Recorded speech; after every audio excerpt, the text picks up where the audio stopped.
थोड़ा गौर करेंगे, मनन करेंगे। और उसका नाम है नर्क। बोलिए नर्क। परमेश्वर ने स्वर्ग बनाया। बोलिए परमेश्वर ने स्वर्ग बनाया। परमेश्वर ने स्वर्ग बनाया। परमेश्वर की कोई भी इच्छा नहीं थी नर्क बनाने के लिए। कोई भी इच्छा नहीं थी। हालेलुया। हालेलुया। मैं चाहता हूं कि इन बातों की ओर आप ध्यान से, अपने पूरा ध्यान से ध्यान रखें और कान लगा के सुने। हालेलुया। हालेलुया। परमेश्वर की कोई भी इच्छा नहीं थी नर्क बनाने के लिए,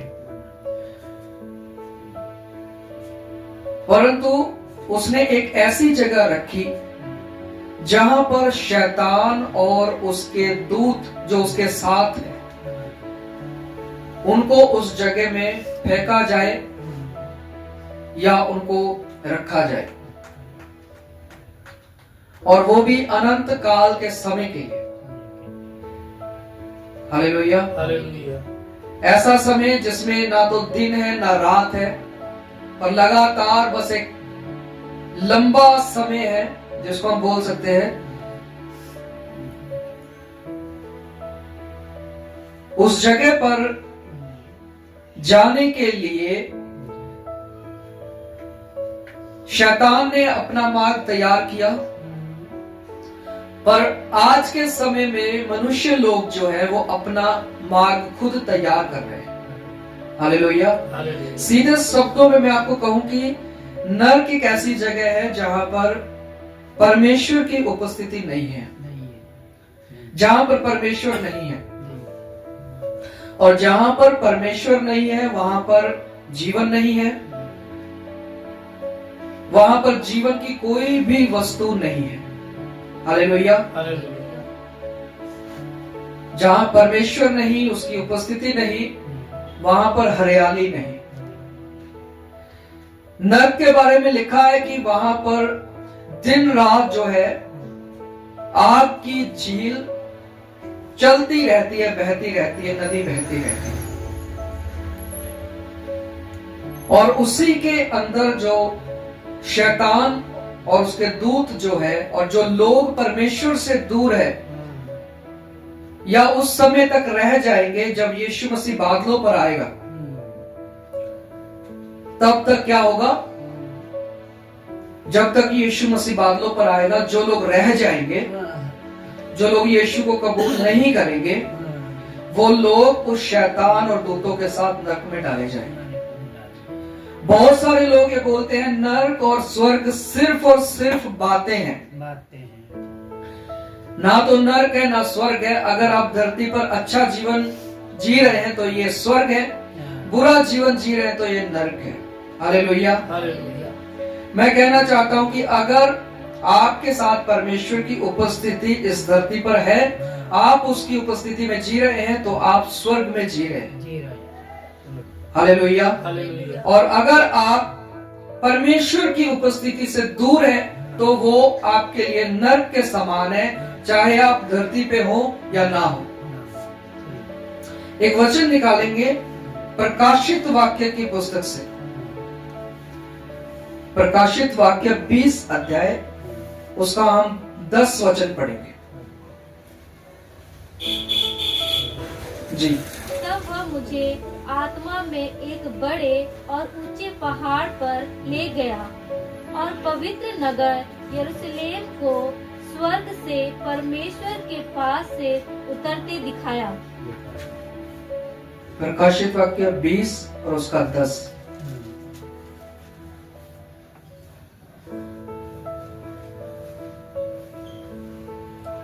और उनका भरमाने वाला शैतान, और उनका भरमाने वाला शैतान आग और गंधक की उस झील में, आग और उस गंधक से भरी हुई झील में जिसमें वह पशु और झूठा भविष्यवक्ता भी होगा डाल दिया जाएगा डाल दिया जाएगा। और वे रात दिन युगान युग पीड़ा में तड़पते रहेंगे। रात दिन युगान युग पीड़ा में तड़पते रहेंगे। शैतान और उसके साथ जितने हैं जब नरक में डाले जाएंगे तो वो युगान युग जो है वो पीड़ा को सहते रहेंगे। हालेलुया। हालेलुया। एक वचन और पढ़ेंगे इसी 20 अध्याय का 14 और 15। और मृत्यु और अधोलोक भी आग की झील में डाले गए। ये आग की झील तो दूसरी मृत्यु है। ये आग की झील जो है दूसरी मृत्यु है। और जिस किसी का नाम जीवन की पुस्तक में लिखा हुआ ना मिला वह आग की झील में डाला गया। जिस किसी का भी नाम जीवन की पुस्तक में लिखा हुआ ना मिला वह आग की झील में डाला जाएगा। हालेलुया। हालेलुया। एक लास्ट वचन पढ़ेंगे प्रकाशित वाक्य 14 उसका 10।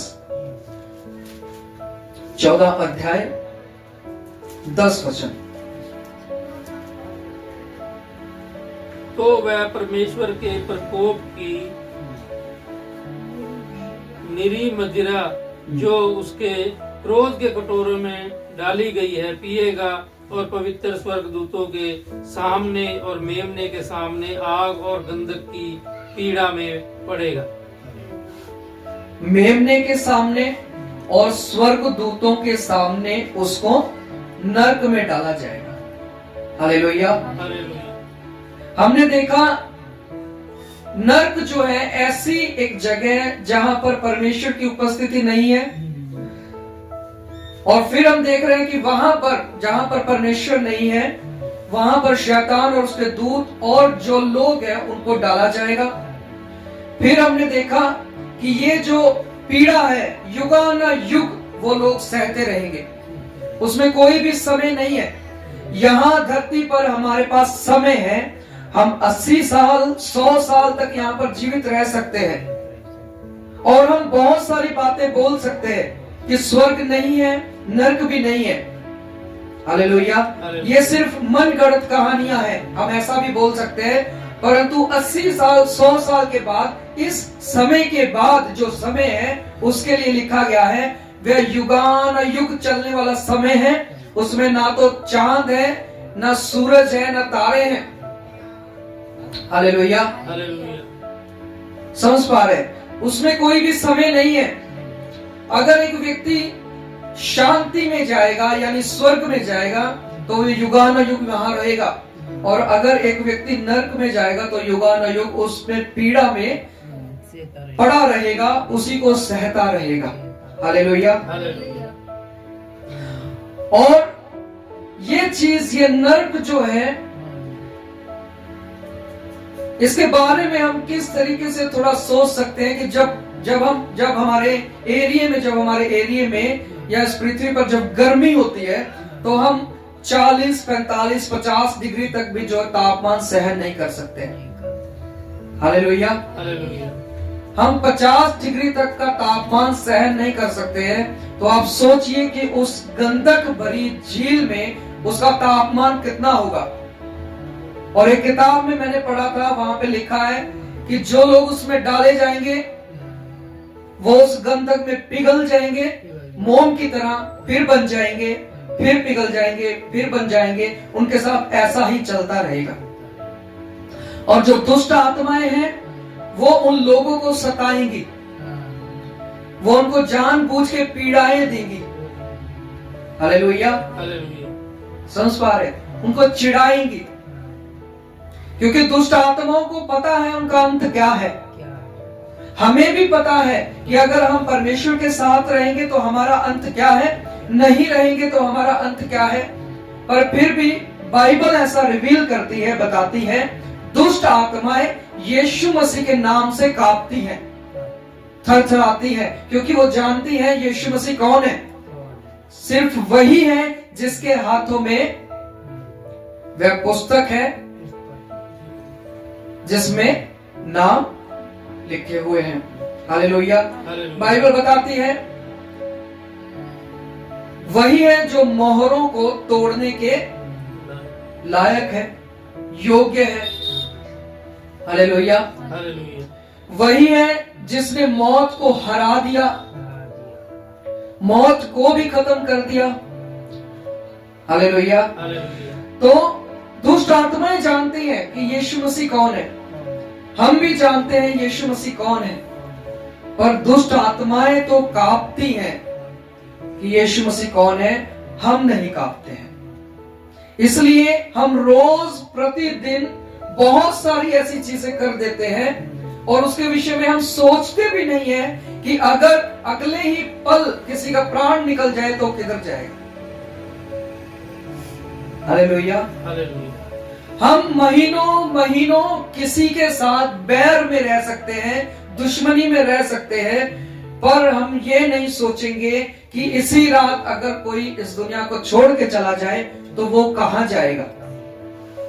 हालेलुया। हालेलुया। तो मैं आपको बताना चाहता हूं, एक आपसे सवाल है, क्या आपका नाम जो है वह जीवन की पुस्तक में लिखा है या नहीं। हालेलुया।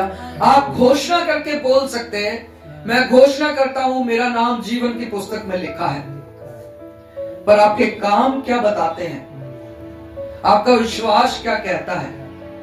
आप जब बाइबल को अपने सामने रखते हैं तो बाइबल आपसे क्या बात करती है, और आप आईने की तरह जब अपने आप को बाइबल में देखते हैं तो क्या देखते हैं कि क्या जीवन की पुस्तक में आपका नाम है या नहीं। हालेलुया। हालेलुया।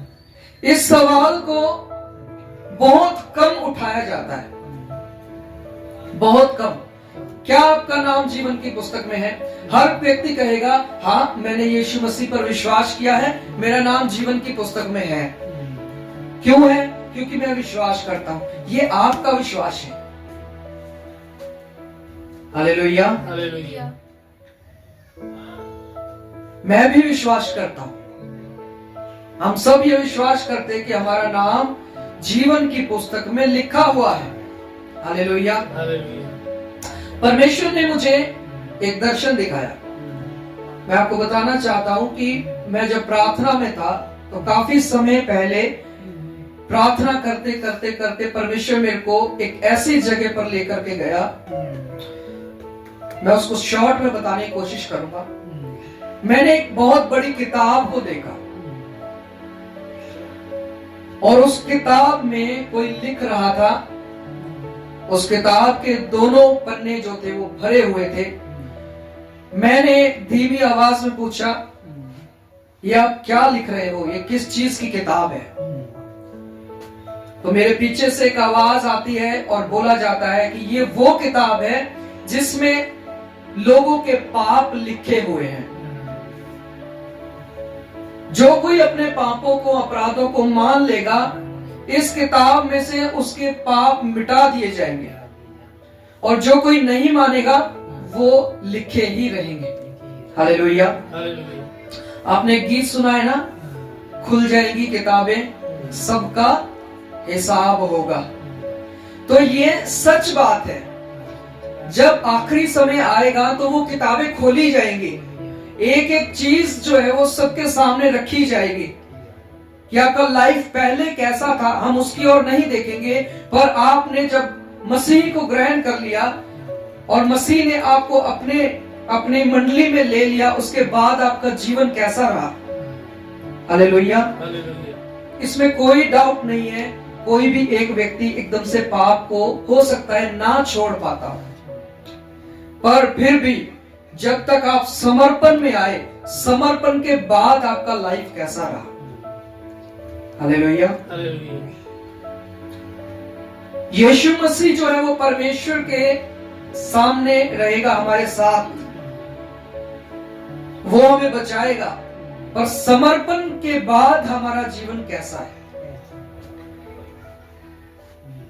हमारे विचारों में, मनों में, हमारा शारीरिक जीवन, आत्मिक जीवन, ये कोई बोझ नहीं है। जब आप किसी से प्रेम करते हैं, प्रेम रखते हैं, तो आप प्रेम में होकर के उसकी सब आज्ञाओं को मानते हैं। और जब आप कोई भी काम प्रेम में होकर के करेंगे तो वो आपके लिए बोझ नहीं रहेगा। हालेलुया। अगर आपके अंदर स्वार्थ रहेगा ना तो वो आपके लिए एक बोझ बन जाएगा और आप कहोगे बार बार रोज मुझे प्रार्थना करना पड़ता है। चलो कोई बात नहीं, धीरे करके वो टाइम आपका कम हो जाएगा। फिर आप कहोगे चलो कोई बात नहीं, 5 मिनट 10 मिनट प्रार्थना कर लेते हैं। हमें समय तो देना है परमेश्वर को। हालेलुया। धीरे आपका बाइबल स्टडी कम हो जाएगा। फिर आप बोलोगे कोई बात नहीं, पढ़ना तो रहता है, थोड़ा बहुत पढ़ लेते हैं। समझ पा रहे? जब हम इस धरती पर हैं, यहां हमारा एक प्रैक्टिस का समय है। समझ रहे?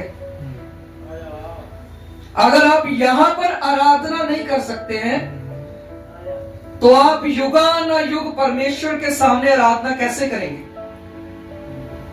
बाइबल बताती है वहां पर स्वर्गदूत हमेशा बोलते रहते हैं, पवित्र पवित्र पवित्र जो था, जो है, जो आने वाला है,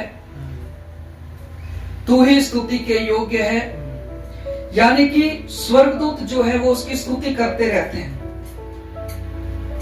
हालेलुया। सेनाओं का यहोवा पवित्र बोलते रहते हैं। तो अगर हम अपना देखो, हम बोलते हैं ना, बाइबल में लिखा है तुम अपने विश्वास से पहाड़ों को हिला सकते।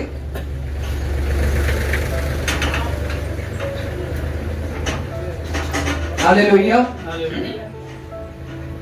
बाइबल बताती है आप अपने विश्वास से पहाड़ों को हिला सकते हैं। यीशु मसीह ने कहा अगर तुम्हारे अंदर राई के दाने जितना भी विश्वास है तो पहाड़ को कह दो कि उखड़ जा, समंदर में जा पड़, वो चला जाएगा।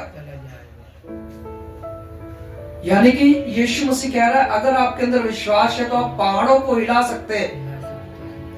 पर मैं आपको ये कहना चाहता हूं, पहाड़ों को भी हिलाने से पहले हमें मुंह हिलाना सीखना पड़ेगा। हालेलुया। अगर हम प्रार्थना में बैठकर अपना मुंह नहीं हिला सकते तो हम पहाड़ों को नहीं हिला सकते। हालेलुया। समझ पा रहे हैं नहीं? एक सिंपल सी एग्जांपल जो है वो मैं कई बार देता हूं।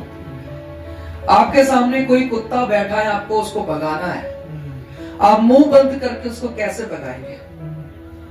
नहीं भगा पाएंगे, मुंह खोलना पड़ेगा। हालेलुया। वही कुत्ता आपके ऊपर अगर अटैक करे, मुंह बंद करके आप कैसे उसका सामना करोगे? नहीं कर पाओगे। हालेलुया। हो सकता है आप कुछ लाठी उठाओ, पत्थर उठाओ, पर आप भी अटैक करने के लिए कुछ ना कुछ करेंगे।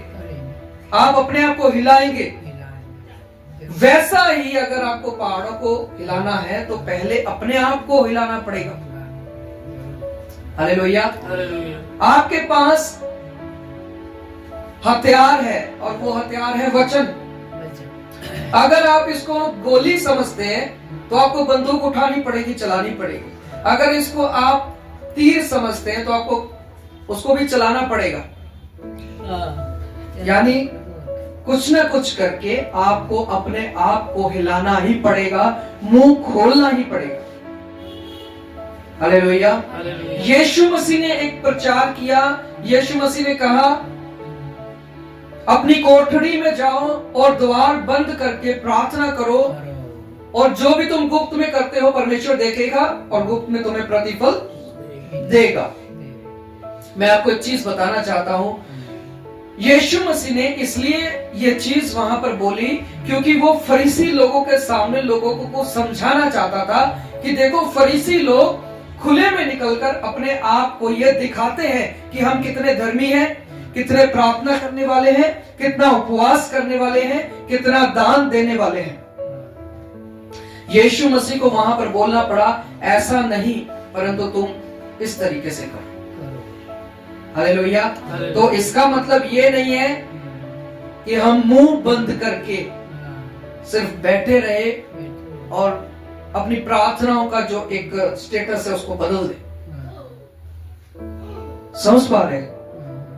हालेलुया। हालेलुया। तो हमें क्या करना पड़ेगा जी? मुंह खोलना पड़ेगा, है ना? अगर हम मुंह खोल लेंगे तब बहुत सारी चीजें जो है वो हमारे माइंड से, विचारों से, मनों से, जीवन से, ऐसी चीजें जो अनवांटेड है, जो हमको चाहिए ही नहीं, वो दूर हो जाएंगी। हालेलुया। हालेलुया। अगर कोई व्यक्ति डर के मारे कांप उठे तो वो चिल्लाएगा या मुंह में अपने आवाज को दबा लेगा? चिल्लाएगा, उसकी आवाज निकलेगी। हालेलुया। हालेलुया। अगर किसी के ऊपर आत्मिक अटैक हो, यानी कि कई बार आपने सुना होगा कोई व्यक्ति सो रहा है और सुबह उठ के वो बोलेगा कि मेरी आवाज नहीं निकल रही थी, मैं बहुत चिल्लाने की कोशिश कर रहा था, मेरे हाथ पैर नहीं हिल रहे थे। ये एक आत्मिक अटैक होता है। हालेलुया। ये एक दुष्ट आत्मा का अटैक होता है। तो उसमें व्यक्ति क्या करता है? चिल्लाने की कोशिश करता है। क्यों कोशिश करता है? क्योंकि उसको लगता है कि मैं बंद गया हूं, मेरे को किसी ने दबा लिया है और मैं चिल्लाऊंगा तो मैं आजाद हो जाऊंगा। हालेलुया। इसी तरीके से देखिए एक चीज है, मसीही लोग ज्यादातर ऐसे भी होते हैं जो मुंह से गालियां नहीं निकालते हैं पर मन में गालियां जरूर निकालते हैं। अब आप खुद सोचिए, मन में, उसी मन से हम गालियां निकाल रहे हैं और उसी मन में हम बोल रहे हैं कि मैं तो मन ही में प्रार्थना करने वाला हूं। सोचिए, यानी कि एक नल से दो तरह का पानी नहीं निकल सकता है पर निकल रहा है। क्या? कि मुंह बंद है, मन से ही हम गालियां निकाल रहे हैं, मन से ही हम कुड़कुड़ा रहे हैं, मन से ही बुराइयां कर रहे हैं, सब कुछ कर रहे हैं और उसी मन से हम क्या कर रहे हैं? प्रार्थना भी कर रहे हैं, धन्यवाद भी कर रहे हैं। इसलिए लिखने वाला क्या कहता है? ऐसा नहीं होना चाहिए। तो नर्क जो है वो असलियत है। जब हम इस असलियत पर ध्यान देंगे, अध्ययन करेंगे और जब हम इन चीजों को देखेंगे तब हम इसकी सीरियसनेस में जा पाएंगे, समझ पाएंगे इन चीजों को। स्वर्ग भी असली है, नर्क भी असली है और जो लोग वहां पर जाते हैं वो वापस नहीं आते। वो आके आपको बताएंगे नहीं कि स्वर्ग भी असली है, नर्क भी असली है, क्योंकि एक कहानी बाइबल में दर्ज है। वहां पर लिखा है, एक दृष्टांत में एक अमीर व्यक्ति था और एक गरीब लाजर था। गरीब लाजर मरकर अब्राहम की गोद में गया पैराडाइज में, और जो अमीर व्यक्ति था वो कहां गया? अधोलोक में। अमीर व्यक्ति अधोलोक से वापस नहीं आ पाया अपने भाइयों को बताने के लिए कि मैं तो नर्क में हूं जी, और ना ही गरीब व्यक्ति वापस आया बताने के लिए कि मैं तो स्वर्ग में चला गया। हालेलुया। नीचे सब लोग घूम रहे, खा रहे, पी रहे हैं, पर अमीर व्यक्ति क्या बोलता है? बोलता है कि मुझे मौका दे कि मैं नीचे जाके बता दूं सबको कि मैं कहां हूं, ताकि तुम लोग वहां पर ना आ सको। फिर अमीर व्यक्ति अब्राहम से कहता है, अपनी उंगली पर एक बूंद पानी जो है लेकर के मेरी जीभ से थोड़ा लगा दे। आप सोचिए, वहां पर एक बूंद पानी नहीं है और उसकी हालत क्या हुई होगी। आज हम पानी को इस तरीके से कई बार वेस्ट कर देते हैं, हमें उसकी कीमत नहीं पता, पर परमेश्वर का धन्यवाद करो कि हमारे पास बहुत पानी है। हालेलुया। समझ पा रहे कि नहीं? तो अधोलोक में बैठा हुआ व्यक्ति जानता था कि अगर मैं समय रहते अपने आप को सही कर लेता तो वहां पर ना पहुंचता। आज हमारे पास समय है, हम समय रहते मन फिराव का जीवन जिए। समय रहते हमें पता है यीशु मसीह कौन है, क्योंकि मैंने आपको बताया बाइबल एक ऐसी पुस्तक है जिसके विषय में हर एक व्यक्ति यह बोलता है कि यह एक सच्ची किताब है। इतिहासकारों ने भी यह लिखा कि यह एक सच्ची किताब है। आज तक इसके होने पर किसी को कोई भी डाउट नहीं है। कोई यह नहीं कह सकता कि यह झूठी है। साइंटिस्ट लोग भी जो है वो इसको प्रूव कर चुके हैं, क्योंकि उन्होंने ऐसी चीजें देखी है। आज तक वो लोग ये नहीं ढूंढ पाए थे एक दिन कहां पर गायब है, परंतु बाइबल बताती है कि कहां पर एक दिन गायब हुआ। Hallelujah, hallelujah. समझ पा रहे हैं? बहुत सारी ऐसी चीजें हैं। तो बाइबल जो है वो एक सच्ची किताब है जिस पर आपको भरोसा करना है। शैतान ने और दुष्ट आत्माओं ने बहुत सारी ऐसे मार्ग तैयार कर दिए हैं लोगों के सामने, वो पहचान नहीं पाते हैं कि उनका असली बाप, असली पिता कौन है। Hallelujah, hallelujah. सिर्फ यीशु मसीह कहता है मैं ही सत्य हूं, जीवन हूं और मार्ग हूं। पर दूसरे भी हैं, वो कहते हैं मैं ही सत्य हूं, सॉरी वो मैं ही नहीं बोलते मैं सत्य हूं, मैं झूठा भी हूं। आप मुझे बताइए, बाइबल कहती है झूठ का पिता कौन है? शैतान। वो स्वभाव ही से झूठ बोलता है। परमेश्वर में झूठ नहीं है। परमेश्वर सिर्फ और सिर्फ क्या है जी? सच्चाई है। Hallelujah, hallelujah. तो इसी एक वर्ड से हमें पता लग जाता है कि झूठ के साथ हमारा कोई भी रिलेशन नहीं है। अंधकार और ज्योति का कोई भी मेल नहीं है। दुष्ट आत्माओं की मेज और परमेश्वर की पवित्र मेज अलग अलग है। जो कोई भी पवित्र मेज से खाना चाहता है वो दुष्ट आत्माओं की मेज से नहीं खा सकता। हालेलुया, उसको एक ही में से खाना पड़ेगा, या तो दुष्ट आत्माओं की मेज से या तो परमेश्वर की पवित्र मेज से। समझ पा रहे? यह विषय जो है वो थोड़ा गहरा है, इसलिए मैं इसको शॉर्ट कर रहा हूं। परमेश्वर ने जब चाहा इस पर फिर से गौर किया जाएगा। तो हमें आज अपने अंदर एक सवाल रखना है, क्या आपका नाम जीवन की पुस्तक में है? Hallelujah, hallelujah.